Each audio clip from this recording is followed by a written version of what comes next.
we were yet to start Unit 3.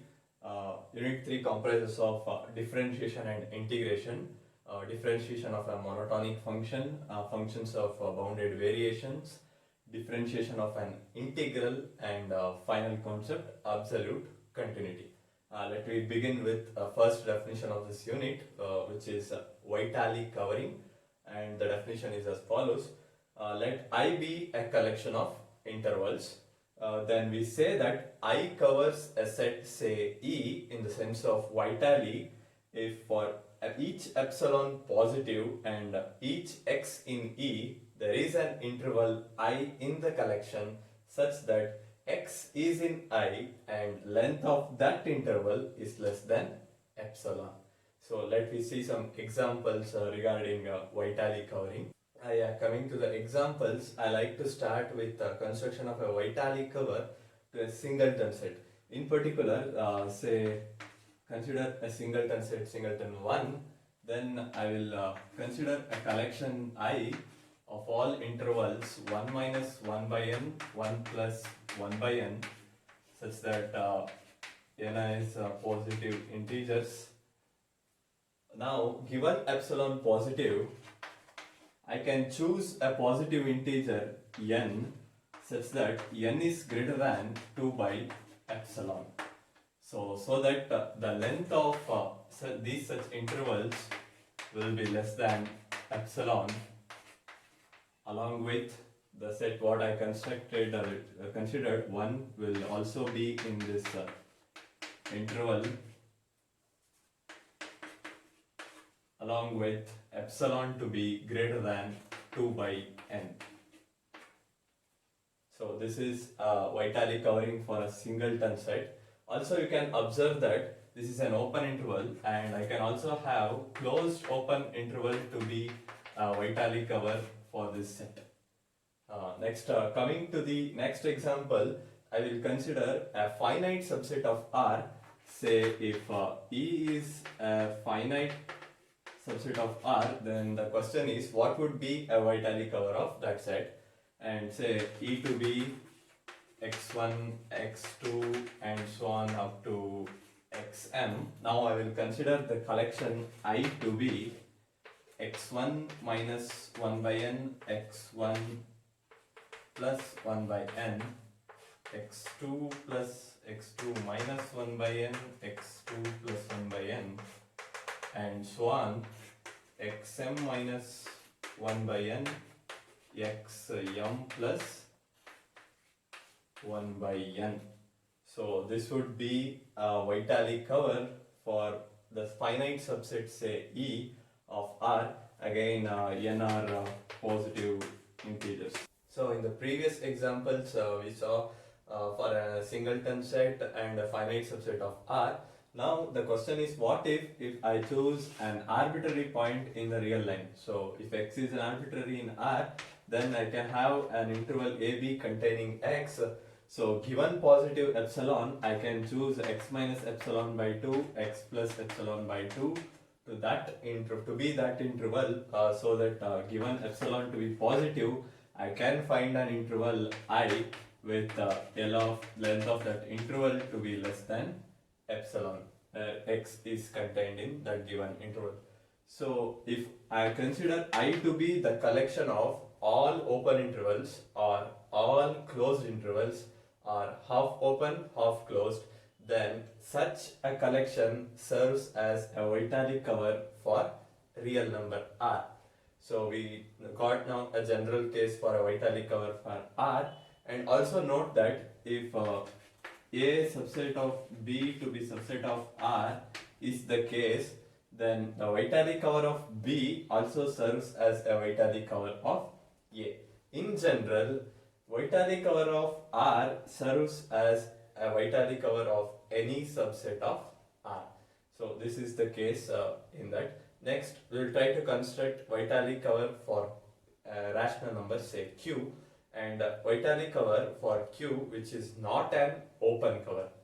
Now the question is to find or construct Vitali cover of Q. Since we know that set of all rationals is countable, the elements of Q can be arranged in a sequence of distinct elements, and let R1, R2, R3 and so on be such a sequence, and I will consider the collection I to be of all intervals of the type R1 minus 1 by n, R1 plus 1 by n, R2 minus 1 by n, R2 plus 1 by n and so on, for n to be coming from integers, positive integers. Then given Rm in Q and epsilon to be positive, there exists a positive integer n such that n is greater than 2 by epsilon, so that Rm is in that interval, which is a generalized one. Also the length of that interval is less than 2 by n, which is equal to 2 by n, which is less than epsilon. So this collection serves as a Vitali cover for Q. If the question is to construct a Vitali cover of Q which is not an open cover, the solution is similar to as of these lines, except the thing that the intervals in this collection will all those of be closed intervals. So that collection will serve as a Vitali cover of Q which is not an open cover. So looking into the next definition, it is about Vitali set, and it is states as follows. A subset V of 0, 1 is said to be a Vitali set if V contains a single point from each coset of Q in R, and from each coset of Q in R we mean the set X plus Q, which is the set of all X plus Q, Q coming from rationals and X from reals.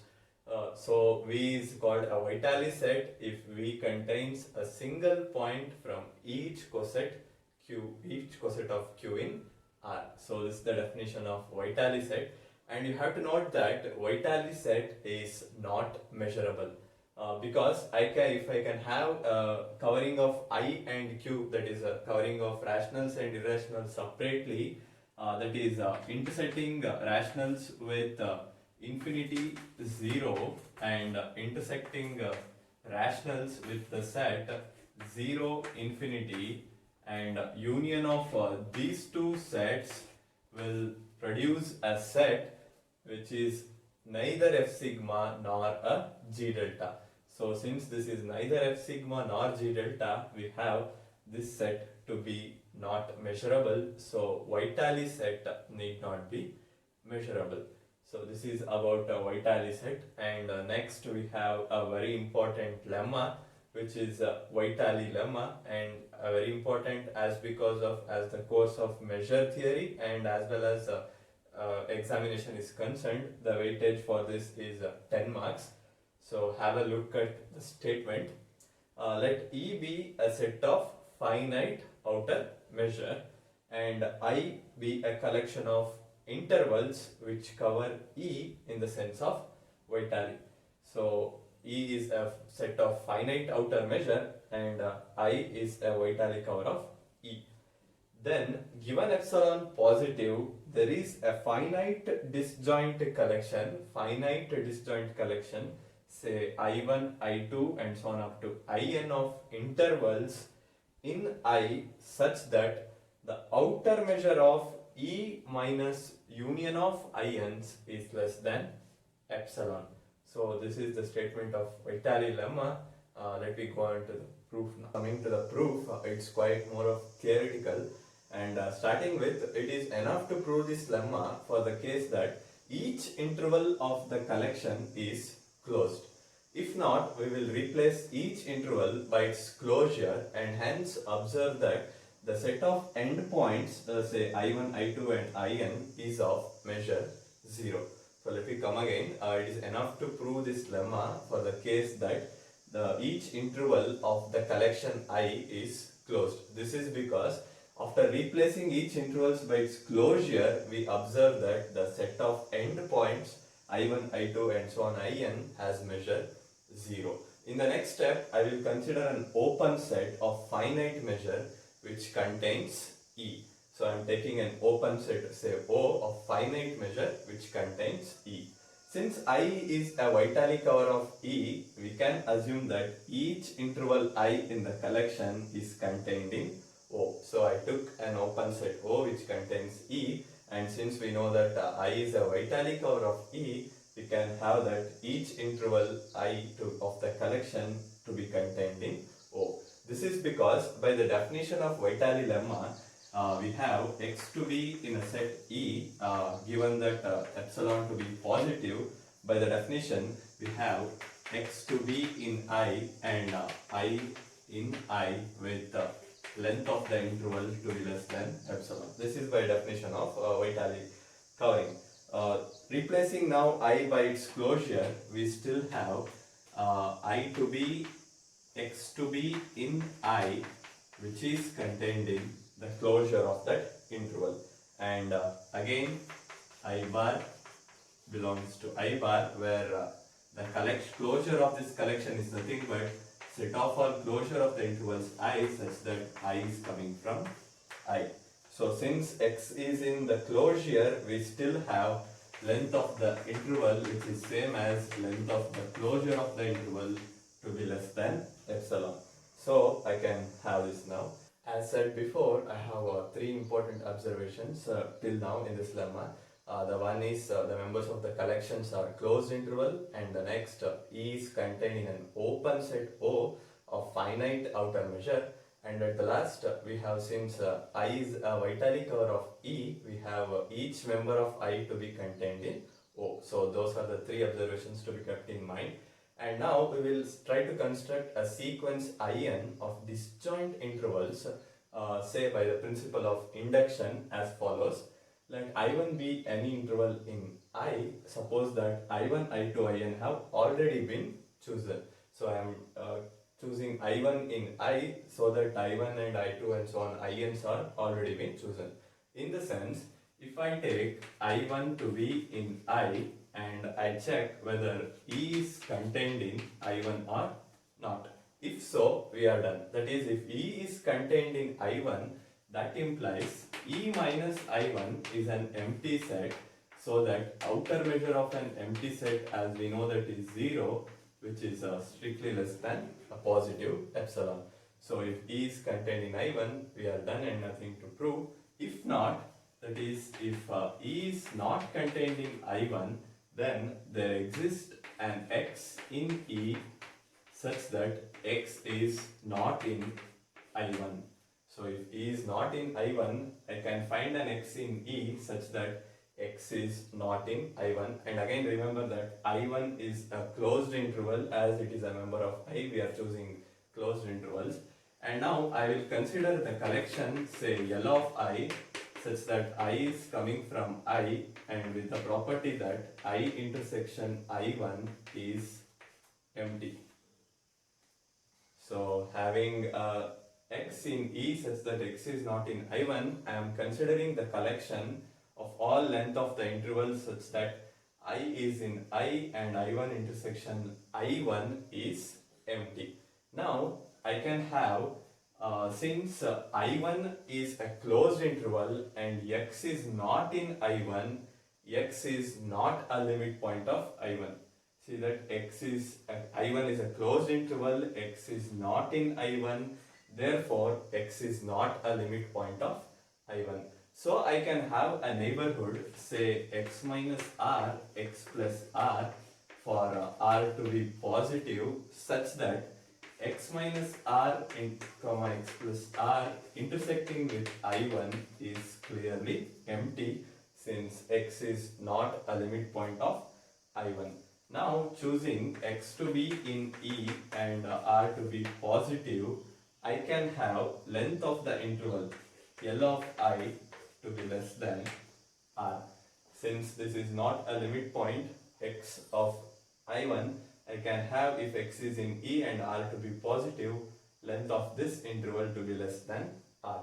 So clearly from this, length of L of I is non-empty. Now I will consider I to be contained in O. Since each member of the collection is contained in open set, say O of finite outer measure, by countable subadditivity, I have measure of I to be less than outer measure of O. And we know that outer measure of I is same as length of the interval, and again this is same as, and this is finite. We know that this is finite. So we have L of I to be finite and it is bounded by the outer measure of O. So we have now two important things. L of I is non-empty and L of I is bounded. Since L of I is non-empty and L of I is bounded, this collection has the supremum. L of I is non-empty, L of I is bounded. This collection has the supremum. So I will call, say, K to be the supremum of the collection. If I call K to be the supremum of this collection, next I will consider K by 2. Then if K to be the supremum of this collection, then K by 2 will no more the upper bound or the bound of this collection. So K by 2 being the supremum of the collection, K by 2 will not be the bound of this collection. So if I have K by 2, then I will consider I2 in I. I will consider a collection, interval I2 in I such that I1 intersection I2 is empty. So then if I consider K2 be the no more the upper bound of this collection, then there exists I2 in I along with I1 intersection I2 to be empty. Now if you consider R to be the minimum of R1 and R2, if you consider R to be minimum of R1 and R2, then you have neighborhood of X intersection I1 and neighborhood of X intersection I2 to be empty. So if you consider R to be minimum of R1 and R2 considering I1 and I2, then intersection of neighborhood of X with I1 and intersection of neighborhood of X with I2 is empty. By this you can similarly have a collection length of I where I is in I and I intersection I1 is empty and I intersection I2 is also empty. I can have the collection L of I. If I construct, say, K2 be the supremum, then by the principle of induction this follows till the generalized step Kn. So let me come from the first again, then already been chosen. Let Kn be the supremum of the length of the interval of I. Likewise, in the nth general step, I have Kn to be the supremum of length of the interval of I, which do not meet any of the intervals I1, I2, In. Since each In is contained in O, we have Kn to be bounded by outer measure of O, which is finite. Unless E is contained in union of I's, we find In plus 1 in I with L of In plus 1 to be greater than Kn by 2. Again, if you observe that if I choose K by 2 after saying that K to be the supremum of this collection, K by 2 is less than length of I2. So here K by 2 is less than length of I2. Likewise, in the nth step I will have Kn by 2 to be less than length of the Inth plus 1 interval. So in the general step I have this, and In plus 1 is disjoint from I2 Ins. Thus we have a sequence In of disjoint intervals of I. Since union of I's is contained in O, we have length of I's to be less than measure of O, which is less than infinity. Say it is finite. This implies that this length converges. So the summation of length of I's converges now. Hence, given epsilon positive, we can find an integer n such that length of I's from n plus 1 to infinity is less than epsilon by 5. We will get to know at the end why this is the inequality, why epsilon by 5 is the thing. So this is as follows. Now next I will claim that A to be equal to, if I put A to be equal to E minus union of I's, it remains to prove that now the outer measure of A is less than epsilon. So the problem now reduces to prove that outer measure of A to be less than epsilon. Let me see that how it will be. Now we are remaining to prove that the outer measure of A is less than epsilon. So I am taking a point X in A. Since A is nothing but E minus union of I's, if I am taking a point X in A, then that implies X is in E and X does not belong to union of ions. And you know that ions are closed set, which are the member of the collections, and that union is a finite union. So finite union of closed sets is closed, and since X is not in that closed set, we have the intersection of neighborhood of X with that union of ions to be empty. So we have now intersection of neighborhood of X with ions to be empty. Now since we have that intersection to be empty, so what we took now X to be point of A, since UN is not a closed set containing X, we can find an interval I in I which contains X and I does not meet any of the intervals I1, I2, INs. Since this is the case, if I take I an interval to be in I, then X is in I which is contained in the neighborhood X minus R, X plus R of X. So I can find an interval in such a way that X is contained in that neighborhood, I is contained in the neighborhood of X. So that implies if I take a point in A, then union of closed set not containing X, we can find an interval in such a way that in I which contains X and I does not meet any of those intervals I1, I2, INs.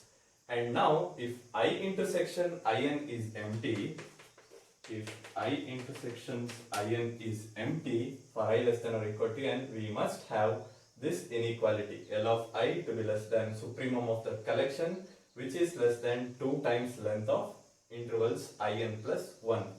Since limit of IN plus 1 is 0, the interval I must meet at least one of the interval IN. This is because if I consider this to be empty and having this inequality which is less than or equal to kn and which is less than 2 times length of in plus 1, and as n approaches infinity, we have length of in plus 1 to be 0, which is a contradiction to the fact that length of in is 0 as n tends to infinity. So if we have I intersection in to be empty, we must have I to meet at least one of the interval in because of that fact. So I will consider let n to be the smallest integer such that I meets in. So if I consider n to be smallest such integer, then I have I intersection I1 to be empty, I intersection I2 to be empty, and so on up to I intersection in minus 1 to be empty. So choosing n to be the smallest integer such that I meets in, I have n greater to be n greater than n, then the length of in is less than or equal to kn minus 1. That is the supremum of the collection of length of in minus 1 intervals. So that is less than 2 times length of in. Since x is in I and I has a point in common with in, it follows that the distance from x to the midpoint of that in is at most L of I plus the midpoint is half times length of in, which is less than or equal to 5 by 2 times length of in. Again, you will get at the last y, this is 5 by 2 times length of in. In is thus at most length of I plus half times the length of in, which we took the midpoint, which is less than 5 by 2 times length of in. Thus x belongs to the interval say Jn having the same midpoint as of in and 5 times the length of the midpoint as in and 5 times the length. Thus we have shown that A is contained in union of that Jn's, which we took the midpoints of in's to be the same of midpoints of Jn's. Hence we have the outer measure of A by countable subadditivity to be less than length of Jn's, which is equal to 5 times the length of in's, which implies that with this is less than 5 times epsilon by 5, as we have taken the epsilon by 5 to be less than the length of in's. So this implies this is less than epsilon. Since this is less than epsilon, we have outer measure of A to be less than epsilon, which completes the proof.